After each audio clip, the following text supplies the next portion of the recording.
প্রতিনিয়ত মানব জীবনে বাড়ছে প্রোটিনের চাহিদা। তাই বর্তমান গরু ও ছাগল পালন চাপের মুখে পড়ছে। আর এরই মাঝে বেরিয়ে এলো এক চাঞ্চল্যকর তথ্য। ছাগল ও গরুর মাংসের চাহিদা মেটাতে নতুন মাত্রায় যোগ হলো অজগর। থাইল্যান্ডের উত্তরাদিতে এক খামারে দেখা গিয়েছে বাক্সে ঝুলে আছে অনেক অজগর।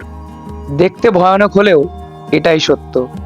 কিন্তু বিজ্ঞানীদের নতুন বাস্তবতার দরজা খুলে দিয়েছে এই অজগর।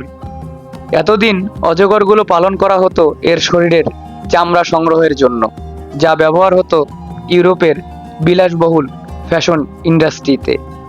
তবে এখন এর চামড়ার বাইরেও বিজ্ঞানীদের নজর পড়েছে এর মাংসে।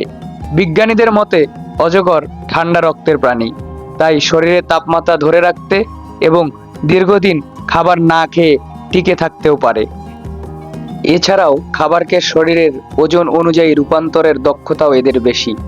তাছাড়াও অজগর পালনের দিক থেকে গরু ছাগলের চেয়েও জায়গা কম লাগে।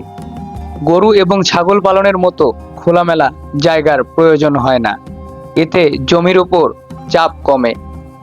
বিজ্ঞানীদের মতে এই অবস্থা ভবিষ্যতের খাদ্য ব্যবস্থার উপর গুরুত্বপূর্ণ ভূমিকা রাখতে পারে বলে ধারণা করা হয়।